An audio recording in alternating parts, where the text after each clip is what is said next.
¿Qué tal? ¿Cómo están? Bienvenidos a un nuevo capítulo de Ventana Abierta, un espacio realizado por estudiantes de periodismo de la Universidad de Concepción. Mi nombre es Gino Órbenes y hoy me acompaña mi compañera Camila Lagos. Camila, ¿cómo estás? Hola Gino, muy bien, gracias. Te cuento que uno de los temas que vamos a tocar en el programa de hoy tiene que ver con el medio ambiente, específicamente con el daño que produce el plástico que nosotros mismos desechamos en los océanos. Ahora bien, todos sabemos que el tema medioambiental con el cambio climático es algo que está muy vigente y pareciera ser que cada vez se está creando más conciencia con respecto a este tema.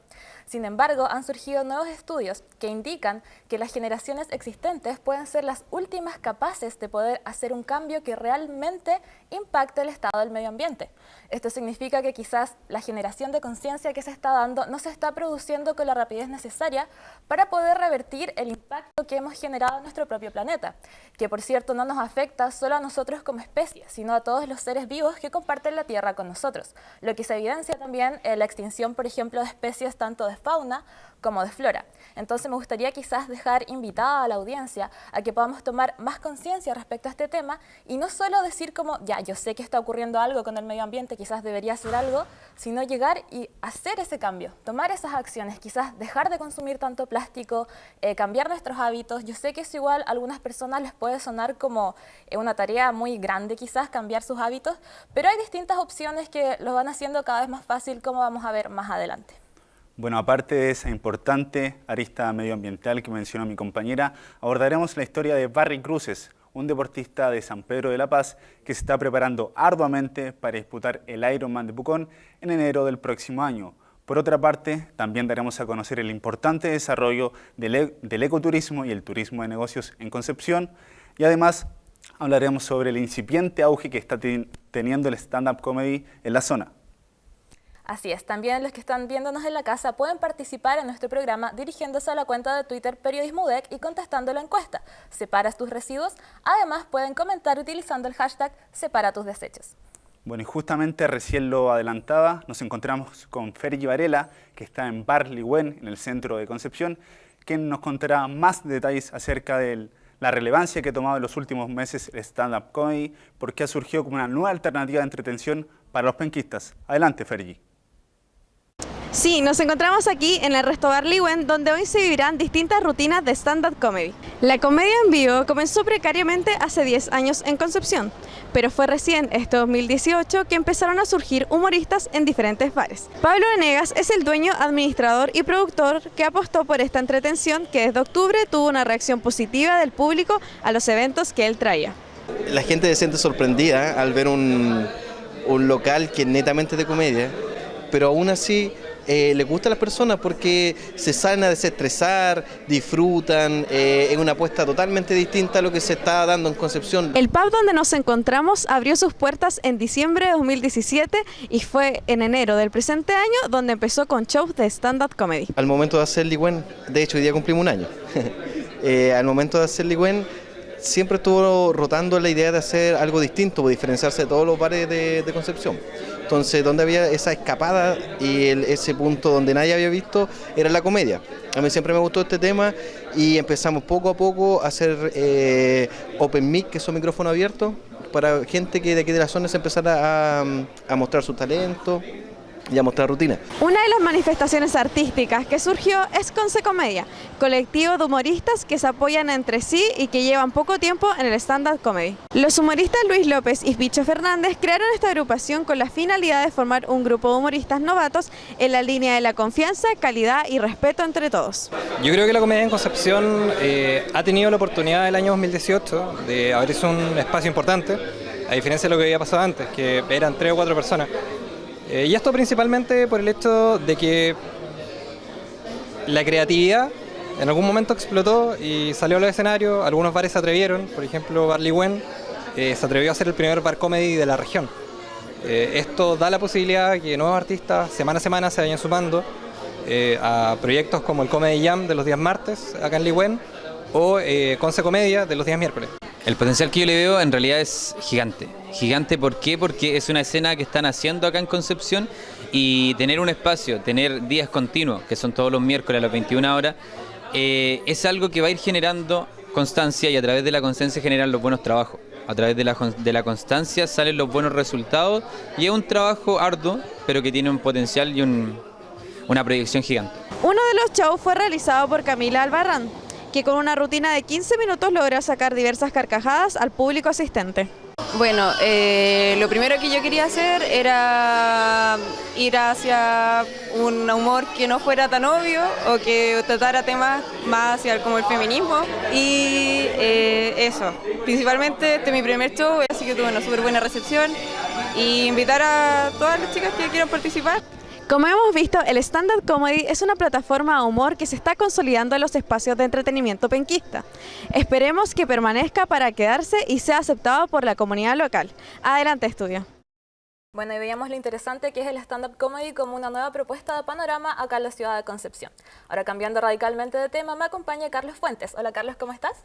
Bien, Camila, entusiasmado de presentar la nota que tenemos para esta semana. Qué bueno, entiendo que me vas a hablar sobre agrupaciones exclusivamente de mujeres que se dedican al arte. Así es, junto a mi compañera Carla Bustamante nos inmiscuimos en el mundo del arte exclusivo en la organización de mujeres.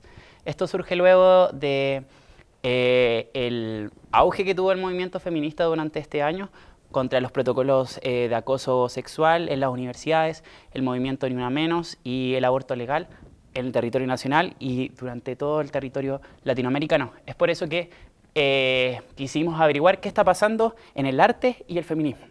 Cuéntanos, ¿en qué disciplinas exactamente se desempeñan estas agrupaciones? Bueno, en la nota cubrimos a 3 agrupaciones, de las cuales las 3 se dedican a las artes escénicas. Por un lado tenemos a la colectiva Efímera, que es una agrupación que se dedica a irrumpir en el espacio público con performance.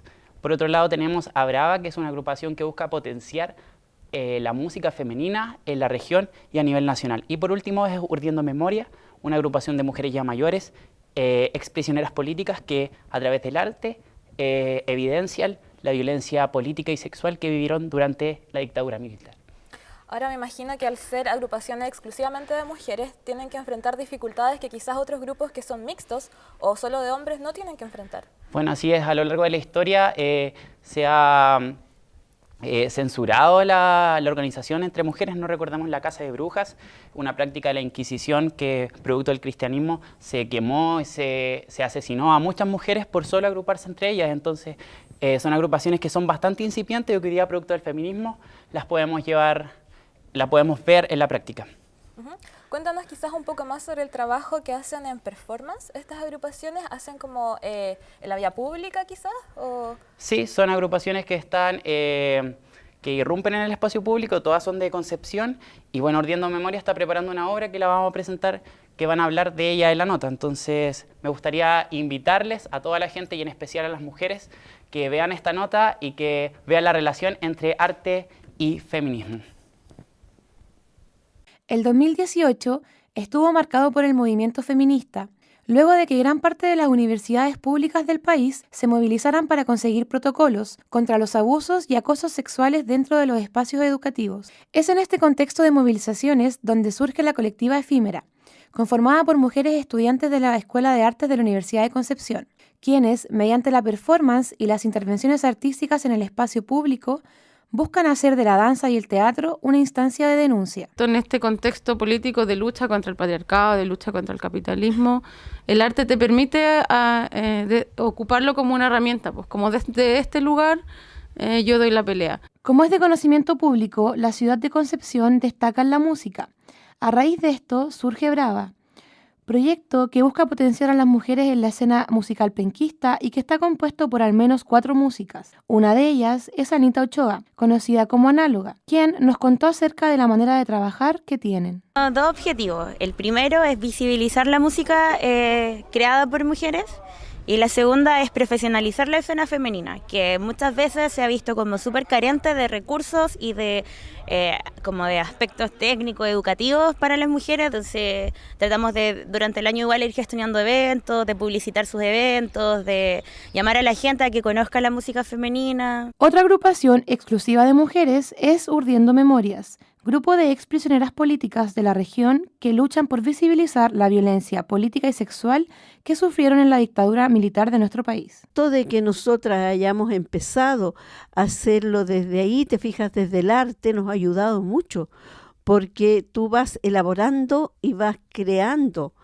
Entonces no queda solamente el trauma o el dolor, sino que vas recreando y vas, como decía Alison, este movimiento, te fijas, te va dando otra mirada, otras posibilidades, transformando, desde transformación. Esta agrupación de mujeres sobrevivientes del régimen actualmente se encuentra preparando, en conjunto con la colectiva Visibilizando a la Mujer Política, VAMP, una obra de teatro centrada en los relatos de las mismas víctimas de esta violencia. En este contexto es una herramienta que tenemos para poder canalizar, transformar episodios, no sé, traumáticos o de violencia, para visibilizar, para poner en escena el opresor y, no sé, las oprimidas en este caso. Tomar la decisión de organizarse exclusivamente entre mujeres es un acto político, que tiene como fondo la comodidad y confianza que solo entre nosotras compartimos. Bueno, muy importante e interesante el trabajo que están desarrollando las diferentes agrupaciones de mujeres relacionadas con la escena cultural de Concepción. Pasando a otro ámbito, me encuentro en el estudio con Iris Quevedo, que nos hablará acerca de los microplásticos. Iris, ¿cómo estás? Muy bien, Gino, gracias. Bueno, en primer lugar, coméntale a la gente qué son los microplásticos. Bueno, sí, los microplásticos son el resultado de la fragmentación de los grandes plásticos, como las botellas plásticas, las bolsas plásticas o los grandes envases de plástico que llegan al océano. Entonces, estando en el océano, debido a la erosión del mar, de las olas y debido incluso a la fragmentación, porque animales marinos lo confunden con alimento y lo muerden, fragmentan estos grandes plásticos y los transforman en plástico más pequeño o microplásticos. Como tú bien lo dices, este material se demora mucho en degradar. Aparte de esa condición, ¿por qué es tan dañino para el medio ambiente? Bueno, es dañino porque se demora 400 años, cientos de años en degradarse, y es por la composición de estos elementos, debido a que son cadenas que son muy difíciles de romper, enlaces muy difíciles de romper por la naturaleza. Así nos explicaba al menos un experto que entrevistamos para realizar nuestra nota. En ese marco, ¿hay estudios respecto del tema en nuestro país? Hay estudios, pero muy poco respecto a la cantidad de microplásticos que hay acá en Chile. De hecho, hablamos con el realizador Mauricio Urbina, el investigador, que hizo la primera investigación a nivel de cuenca en el río Biobío, para ver cuánto microplástico hay efectivamente acá en nuestro país y acá en el Biobío. O sea, como tú bien señalas, no hay mucha conciencia medioambiental en nuestro país relacionada con este tema. Exacto, o sea, el tema se debate, el tema se habla, pero falta más porque siguen llegando millones y millones de toneladas de plástico a los océanos. Entonces, se habla el tema, pero conciencia no se sabe si realmente hay o no. Bueno, Iris, muchas gracias por todos tus comentarios y por favor invita a la gente para que vea tu nota. Bueno, sí, entonces invitarlos a que escuchen esta nota y ojalá por favor tomen conciencia de lo que significan los plásticos para la vida en el ambiente. Los invito entonces a ver esta nota que realizamos junto a Camila Lagos. La contaminación en los océanos es un problema a nivel mundial que afecta a todo tipo de organismos. Botellas plásticas, bolsas, colillas de cigarros son algunos contaminantes que predominan en el mar. El efecto de las olas rompe estos elementos en partículas más pequeñas, denominadas microplásticos. Para comprender los efectos de estos objetos en los seres vivos, primero es necesario preguntarse cuánta cantidad de este material contaminante hay. El doctor en fisiología animal, Mauricio Urbina, analizó la cantidad de microplásticos en la cuenca del río Biobío. El mayor problema del microplástico es cuando el animal se confunde y lo ingiere. El plástico obviamente son cadenas poliméricas, ¿no es cierto?, que son indigestibles, o sea, no son orgánicos, y por ende el animal invierte energía tratando de sacar ATP de este alimento que él se confundió. Sin embargo, no es capaz de digerirlo, por ende no saca ningún ATP. Así como los animales marinos ingieren plástico, los humanos también corremos el riesgo de ingerirlo al consumir productos del mar. Estudios se han realizado de colegas alrededor del mundo donde evaluaron concentración de microplásticos en la sal, en las sales de mar. Y casi en el 80 y tantos % de las muestras analizadas alrededor del mundo tenían microplástico. O sea, obviamente con esa sal de mar uno la echa en su sopa y se come estos microplásticos. La razón por la que este material es tan dañino para el medio ambiente es por su dificultad para degradarse. El doctor Nicolás Gatica, director del Departamento de Polímeros de la Facultad de Química de la Universidad de Concepción, explica por qué ocurre esto. Si uno mira la tabla periódica, claro, hay parte de lo primario, de lo fundamental. Ahí están los elementos, ¿verdad?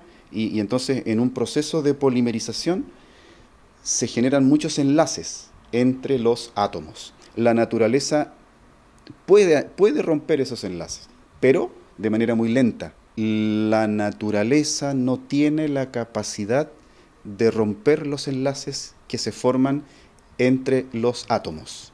El peligro que representa el plástico para los seres vivos no solo radica en su cantidad, sino también en las sustancias que puede absorber. Cristóbal Castillo, estudiante de magíster en oceanografía, descubrió que las partículas de plástico absorben contaminantes tóxicos que están presentes en el agua. ¿Qué implicancias tendría esto, por ejemplo? Es si es que los organismos, animales, se depredan sobre el plástico.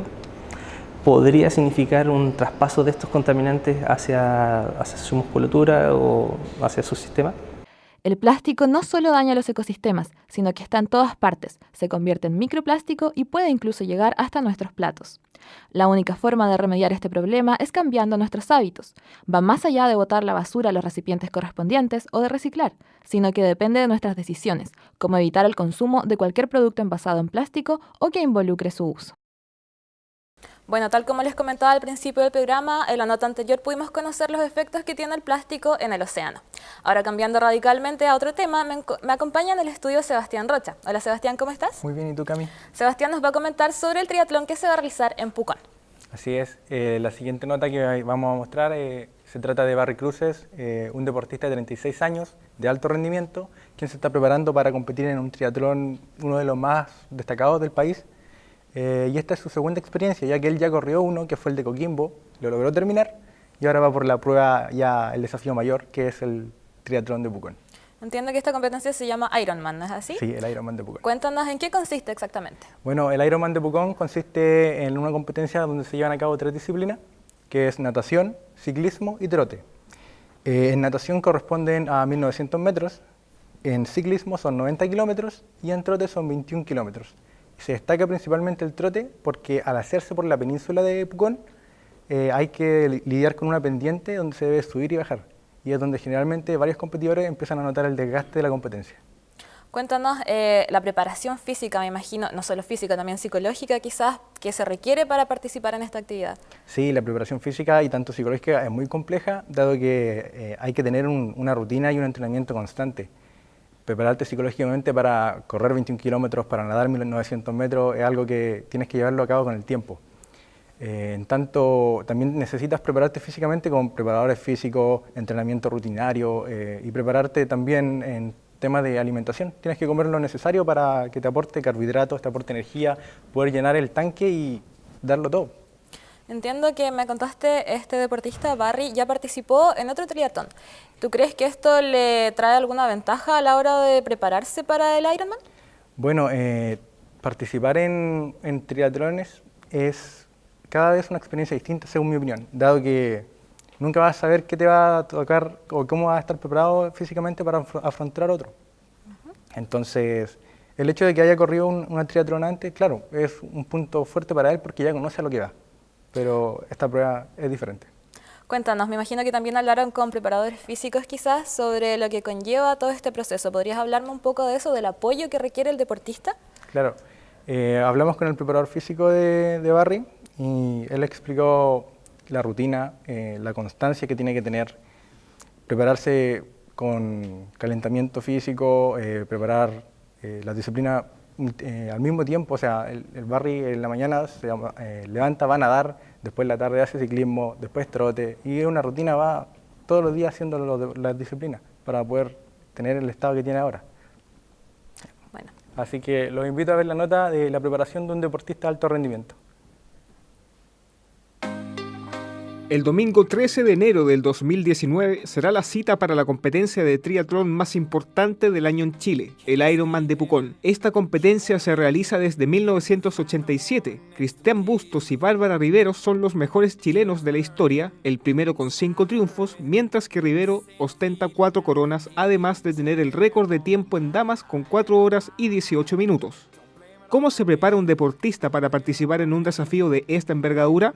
Barry Cruces lleva apenas un poco más de un año entrenando simultáneamente la natación, el ciclismo y el trote. Si bien es deportista desde la adolescencia, recién a los 34 años decidió entrar en las grandes ligas y probar suerte en el triatlón. Su estructurada rutina de ejercicios contempla actividad física durante los 7 días de la semana. Tengo varias rutinas durante la semana. Tengo que ir ciclismo, natación, correr. Parto el lunes, la tarde tenemos lo que es técnica de running. Por lo general lo dividimos con cerro y mucha técnica. Los martes partimos 6:30 de la mañana con 3-4 amigos más en la laguna nadando. Después a las 8:30 preparación física. Los primeros días de la semana desarrolla el trabajo físico funcional y a medida que se acerca el fin de semana aumenta la carga para trabajar el fondo atlético durante el sábado o el domingo. Los miércoles ciclismo o rodillo y correr, por lo general 30 minutos, 1 hora, depende de lo que el profe nos marque de entrenamiento. El jueves repetimos agua y preparación física. El viernes repito de nuevo bici y trote.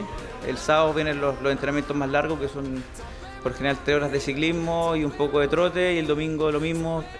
El entrenamiento incluye la preparación física complementaria a la práctica de las 3 disciplinas para fortalecer el cuerpo en pos de cumplir con el objetivo que es completar este exigente desafío. Pedro Palma es un destacado ciclista chileno, seleccionado nacional de ciclismo de ruta, profesor de educación física de la Universidad de Concepción y director de la clínica deportiva Plus Performance, lugar en el cual los deportistas entrenan su condición física de manera funcional, además de ser orientados por un nutricionista y un psicólogo deportivo. La especialidad de este centro de entrenamiento es la preparación de las 3 disciplinas que conforman el triatlón. Como el triatlón es una prueba netamente de resistencia, no tan de alta intensidad, es que en un principio, por lo general, especialmente las personas que están comenzando, tienen un techo un poquito bajo lo que es respecto a sus capacidades, lo que es especialmente de fuerza y capacidad aeróbica. En un principio trabajamos principalmente ese techo para luego sacar resistencia a porcentaje de esta máxima intensidad. En tiempos de preparación de las carreras, la sana y correcta alimentación es fundamental para mantener el equilibrio entre la energía que se suministra al cuerpo a través de los alimentos y la energía que se ocupa con la actividad física. De esa manera se logra mantener el peso ideal. Sin embargo, entre 2 y 3 días antes de la competencia, se debe aumentar la ingesta de carbohidratos con el objetivo de llenar las reservas de energía que tiene el cuerpo humano. Santiago Puentes es nutricionista deportivo de Plus Performance. Es el hombre responsable del seguimiento alimenticio de los atletas que se preparan para enfrentar sus distintos objetivos deportivos. Se divide principalmente en 2 etapas. Ya la primera etapa parte 2 a 3 días antes de la carrera, en donde el objetivo principal ahí va a ser cargarte de carbohidratos, es decir, rellenar todo tu estanque de combustible, cosa que esté disponible al 100% para la carrera. Para poder cuidar un poco el peso y llegar un poco más liviano, vienen haciendo una dieta previa a la carrera, para poder estar con menos peso. Desde ese punto de vista, como vienen comiendo poco, necesitan empezar a comer un poco más. Entonces, con 2 a 3 días previos a la carrera, que tú empiezas a aumentar principalmente los carbohidratos, fruta, avena, pastas, cereales, papas, etc. Eso va a lograr que estés con una mayor disponibilidad de glucógeno, tanto a nivel hepático como muscular, y eso te va a permitir sostener de forma más constante, ¿cierto?, un nivel de intensidad a lo largo de toda la carrera. Todo el esfuerzo realizado durante un año valdrá la pena al transitar nadando, en bicicleta y trotando por los parajes de la carrera más linda del mundo, tal como lo señala el lema del Ironman 70.3 de Pucón. Serán 2.000 atletas que lo dejarán todo en los 113 kilómetros de esta clásica y hermosa competencia. Muy exigente y arduo el trabajo que está desarrollando Barry Cruces con todos sus compañeros de cara al próximo Ironman de Pucón en enero de 2019. Obviamente esperamos que le vaya excelente.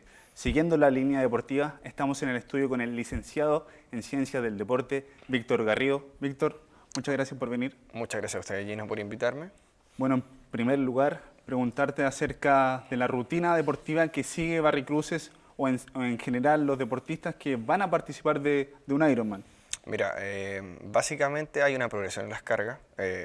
Ironman o Half Ironman, que es lo que se va a correr en Pucón, hay que dejar claro, una cosa es un medio Ironman y otra es un Ironman completo. Las mismas distancias que nombraron al principio, pero el doble. Eso, por ejemplo, está el más icónico, el de Hawái, Kona. Ese es como el sueño del chico Ironman, entre comillas, correr Kona.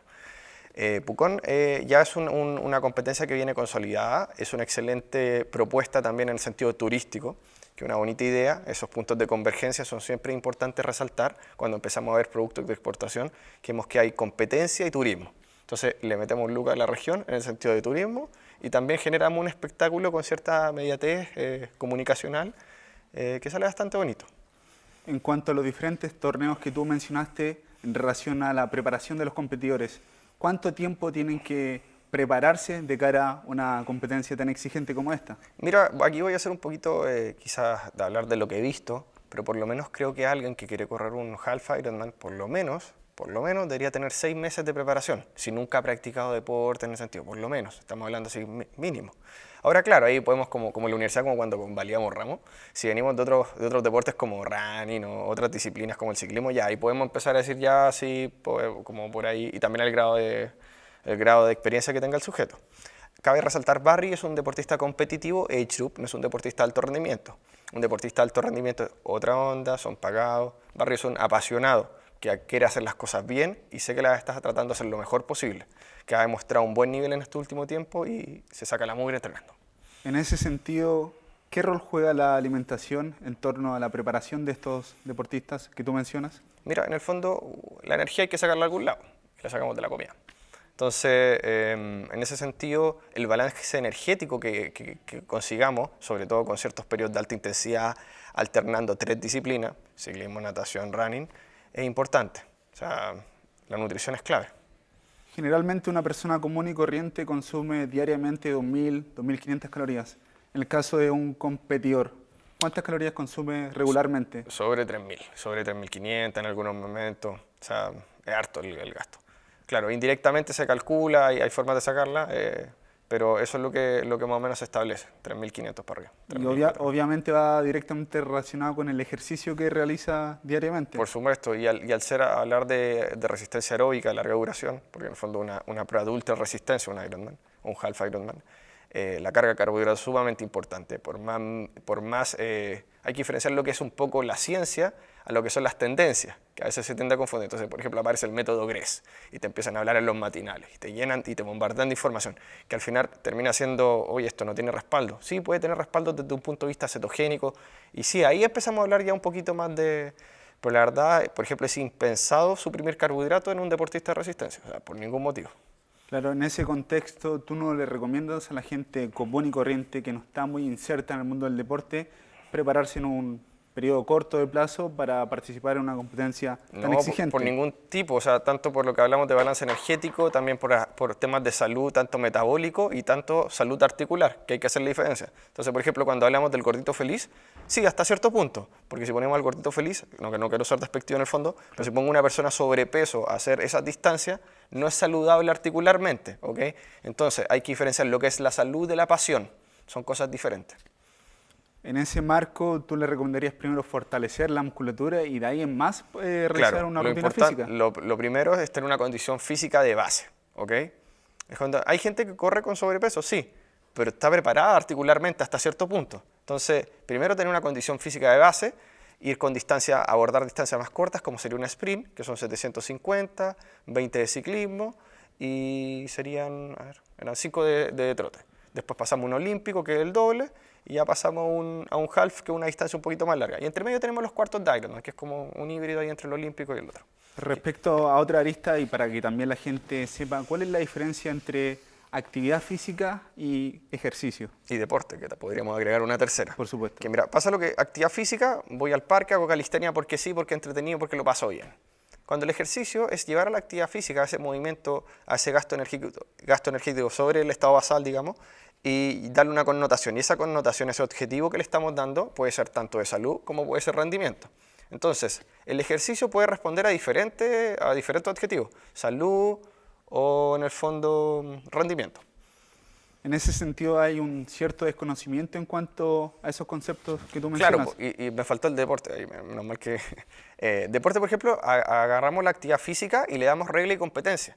Y ahí viene otro concepto más bonito, que es la diferencia entre lo que es la ciencia del deporte y lo que sería el deporte. El deporte es un fenómeno cultural antropológico que nos lleva desde muchos años, antes de muy antiguo.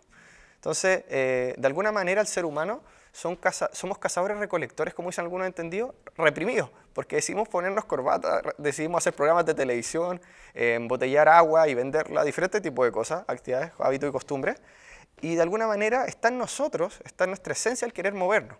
Y el deporte, yo te diría que viene un poquito a responder eso. ¿Y por qué es entretenido movernos? Al final hay que entender que el deporte es poesía e emoción, hay romance en el deporte. Pero por otra parte tenemos las ciencias del deporte, que es cómo yo abordo y soluciono problemáticas, cómo hago que este tipo que le gusta el deporte, a este tipo que a lo mejor frente al mundo que vivimos hoy día sedentario parece un loco, pero que ese loco en realidad no está tan loco, porque en realidad está preocupado de hacer lo que le gusta. Respecto a lo que tú mencionas de mantener un estilo de vida saludable, Chile lamentablemente se ubica en el segundo lugar dentro de los países de la OCDE con mayores índices de obesidad. ¿Cuál es tu opinión respecto de este tema? Bien, creo que es un fracaso que hemos tenido en los últimos años, en los gobiernos que hemos tenido, o sea, es triste, no le echo la culpa a ningún político en específico, es solamente que uno dice, es una necesidad, o sea, el síndrome metabólico, porque la obesidad es una parte del pack, como están esos packs que te venden en telefonía, así como triple pack, bueno, el pentapack es como ácido graso alto, glucosa alta, hipertensión alta, y empezamos a agregar sarcopenia, y empezamos a agregar otros temas ya, enfermedades metabólicas. Entonces, esa es la pandemia de este siglo. No es como, digamos, en los 80 se hablaba del SIDA. Yo te diría que ahora el tema, nuestro gran problema es la obesidad, pero el síndrome metabólico. ¿Y eso es por qué? Porque estamos dejando de generar mitocondrias, que son organelos que encargados de oxidar grasa, distintos sustratos energéticos. ¿Y cómo yo sintetizo más densidad mitocondrial? ¿Cómo hago esas cosas? Haciendo ejercicio aeróbico. Pero no es solo hacer ejercicio aeróbico, también es darle un componente de ejercicio, lo que sería también ejercicio potencia muscular, activación muscular. O sea, es una mezcla entre lo que sería fuerza y resistencia. En ese sentido, y tú muy bien lo mencionas, ¿qué le falta a Chile para revertir esta negativa tendencia en cuanto a la obesidad, a niveles de hipertensión y todas esas enfermedades que afectan a nuestros niños, políticas públicas sólidas, no tibias, sólidas, que te hablen, por ejemplo, lo que se está haciendo ahora en Santiago, de cerrar la calle, Providencia. Por ejemplo, yo trabajaba en Adidas Runner antes de trabajar en Plus, que ahí después vamos a empezar a hablar un poquito de lo que hacemos en Plus. Y te das cuenta que es una iniciativa medio privada estatal que va tomando forma, porque en el fondo yo te digo, tengo un gimnasio, tengo un centro de entrenamiento. ¿Y dónde me promociono? Porque ya, cerraste la calle, pero tienes la mitad de la pega hecha. Alguien tiene que hacer la actividad, porque la gente en el fondo desconoce la ciudadanía en general. Entonces, ahí hablemos de democratizar las instituciones, de democratizar, salir a la calle a hacer ejercicio, y bien controlado, ¿vale? Entonces, en ese sentido yo diría que políticas públicas sólidas, y también te hablaría de un poquito lo que hacemos en Plaza. Bueno, tú mencionas los espacios públicos, y lo llevo acá a Concepción. ¿Hay espacios adecuados para realizar deporte en familia, por ejemplo? Mira, sí, tienes espacios. El balneario San Pedro, la Laguna Grande, ahí de repente el Parque Ecuador, pero te das cuenta que en realidad falta un día domingo que se cierre. No te digo que lo cierres todos los domingos, parte 2 veces a la semana. Entonces es como ponernos de acuerdo también como ciudadanos, y ahí te lo digo, un poquito de empatía, en el sentido pucha, a lo mejor me incomoda ir con el auto, yo no manejo, ando en bicicleta, así que problema solucionado. A lo mejor incomoda y pillarte con alguien que te cerró la calle, pues, ¿cachai? Pero la verdad, si tú ves el fondo mayor, el bien social o el bienestar global, claramente hay que tener espacios para que la gente practique deporte. Bueno, para ir finalizando la entrevista, ¿por qué faltará este tipo de iniciativas que promuevan el deporte en nuestra zona? Porque falta, mira, hay puntos de convergencia, por ejemplo. En Plus Performance lo tenemos un poquito claro. Existe, como te explicaba un poquito, ¿dónde queda Plus primero? Camino Chihuayante, hay un pequeño publicidad para el local. Lo lidera Pedro Palma, mi jefe, el líder del proyecto, digamos. Y creemos que hay puntos de convergencia, como te decía, entre la pasión, entre lo que sería el empirismo y lo que sería la metodología y la ciencia, ¿okay? O sea, yo puedo abordar deportistas como Barry, puedo trabajar con gente que sueña con correr un Ironman, que sueña con correr una vuelta a Chiloé, una vuelta a ciclismo, excelente también. Otra parrilla turística también que puedo generar ahí, entre turismo y deporte. Claramente hay que determinar intensidades al momento de hacer ejercicio. Claramente hay que darle una connotación, levantar indicadores. Un deseo es solo un deseo. Cuando al deseo le ponemos un plan, pasa a ser un objetivo, ¿ok? Entonces, planes de entrenamiento sólidos que estén basados en ciencia y no solo en empirismo, decirte de chamanes, digamos. No, es que yo tuve la experiencia como ciclista, yo tuve la experiencia como triatleta, entonces tú tienes que entrenar. ¿Por qué? No, ¿sabes qué? Me dedico cierto tiempo a buscar revisiones bibliográficas, a buscar análisis también ahí en los análisis que hacemos con BikeFit, con máquinas de lactato, decirte, esta es tu zona de umbral, esta es tu zona de oxidación de grasa, mira, esta es tu forma más eficiente, optimicemos el rendimiento, ¿ok? Bueno, Víctor, muchas gracias por tu visita y por toda la información que nos brindaste. Y aprovechando tu estadía acá en el estudio, te invito a ver el siguiente informe de Ricardo Nareo, que se encuentra en el Cerro Caracol, en Concepción. Adelante, Ricardo. Hola, ¿qué tal? ¿Cómo están en el estudio? Estamos aquí en Cerro Caracol, ya que vamos a conversar respecto a lo que es el ecoturismo. Me imagino que ustedes se están preguntando ¿qué es el ecoturismo? Bueno, el ecoturismo está basado en el turismo, pero que sea responsable y respetuoso con el medio ambiente. Y estamos justamente aquí en el Cerro Caracol, que es el pulmón verde más importante, ¿no es cierto?, de la ciudad de Concepción, y donde se están inyectando una mayor cantidad de recursos por parte de la municipalidad. Conversamos con Constanza Pérez, quien nos dio a conocer algunas de sus impresiones respecto a la mayor cantidad de recursos que están ingresando, ¿no es cierto?, aquí en Cerro Caracol, y cuáles son algunas de las opciones que tiene la gente aquí en Concepción para poder disfrutar de estos espacios.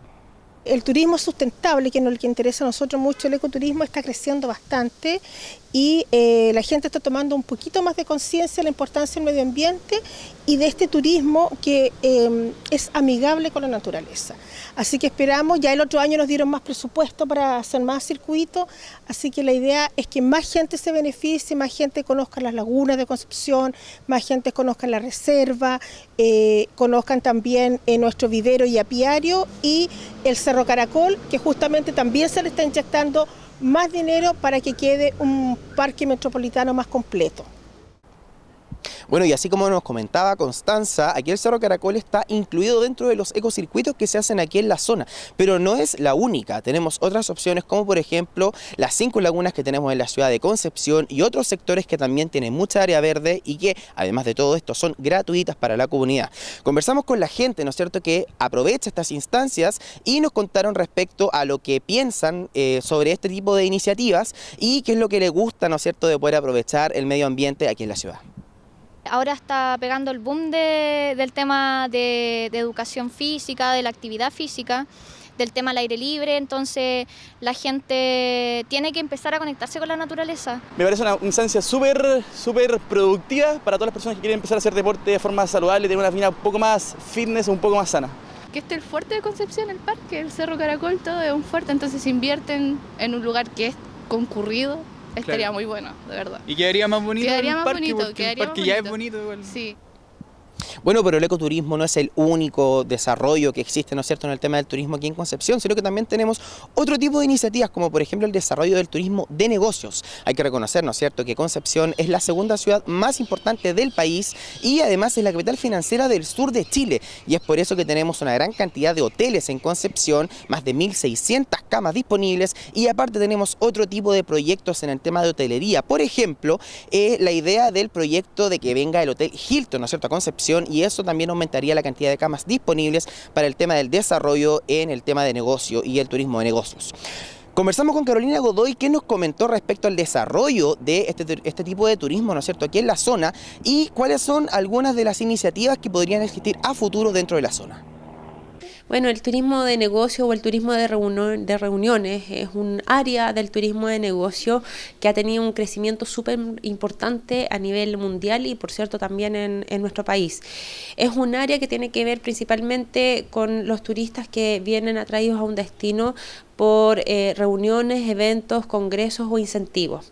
Este sector del turismo de negocio de reuniones, específicamente en Cernatur Biobío y en Concepción, es un área primordial, porque Concepción tiene una marcada tendencia para el desarrollo de este tipo de turismo. Bueno, y tal como les pudimos comentar, hay distintos tipos de turismo, ¿no es cierto?, aquí en la zona y vale, ¿no es cierto?, que cada uno de nosotros empiece a participar en este tipo de turismos que, como les dijimos anteriormente, son gratuitos la gran mayoría. Así es que la invitación es para que todos ustedes estén pendientes, ¿no es cierto?, de redes sociales y a través de los medios de comunicación de las diversas instancias que sean, ¿no es cierto?, aquí en la zona para poder potenciar el turismo en nuestra región. Adelante, estudios. Bueno, ahí veíamos muy interesante la nota de nuestros compañeros que nos mostraban nuevas propuestas para poder vacacionar acá en Concepción y potenciar el ecoturismo. Ahora llegó el momento de dar a conocer los resultados de la encuesta. Les recuerdo que la pregunta era, ¿separas tus residuos? Bueno, un 59% de quienes respondieron dijeron que no lo hacen. Solo un 41% se dedica a separar sus residuos. Gino, cuéntame, ¿tú haces algún tipo de actividad para ayudar al medio ambiente? Yo creo que en esta oportunidad sigo la tendencia del público porque no separo mis residuos, no tengo mayor conocimiento respecto al tema. Quizás la única alternativa viable que veo en ese sentido es cuando llevo una bolsa de género reutilizable al supermercado cuando voy con mi polola, pero más allá creo que tengo desconocimiento respecto del tema y bueno, en general la gente no lo hace lamentablemente. Así es, lamentablemente. Yo igual siento que también me falta, pero también trato de realizar como pequeñas acciones que quizás sumando puedan generar un mayor cambio. Por ejemplo, lo que hice últimamente fue que me compré un cepillo de dientes de bambú, que es compostable. Entonces, porque generalmente yo he ido a limpiar playas y se ve mucho cepillo de dientes de plástico, afecta mucho a la vida marina. Entonces, al cambiarse a un cepillo de bambú, no generas ese residuo. Ese no es, ya es un plástico que deja de ir a parar al océano, a los ríos. También, como tú mencionabas, el tema de las bolsas, sobre todo ahora con la ley que salió. Así es. Pero a la gente les falta igual acostumbrarse. Yo he visto todavía en los supermercados gente que se queja y como que exige que le den bolsa. No sé si te ha pasado. Claro, en ese sentido está excelente la medida de reducir las bolsas plásticas en la entrega a los consumidores en supermercados o en negocios, pero quizás la gente aún no se acostumbra a esa medida. Yo creo que en los próximos años sí lo va a hacer, así que en ese sentido es una gran medida que ha tomado el país. Esperemos que tengas razón, ojalá que se siga generando más conciencia, que podamos generar cambios en nuestros hábitos, que podamos entender que en verdad no todo tiene que estar envuelto en plástico o que no necesariamente el plástico tiene que ser de un solo uso. También es súper importante reutilizar, no necesariamente desechar todo, sino buscar alternativas para poder volver a usar lo que quizás consideramos desechos, pero si lo piensas bien, no lo son. Así es. Bueno, esperamos que en los próximos años exista una mayor conciencia medioambiental en nuestro país y de esta forma hemos llegado al final del programa. Espero que les haya gustado y también espero que nos vuelvan a ver en una próxima edición de Ventana Abierta. Muchas gracias. Hasta pronto.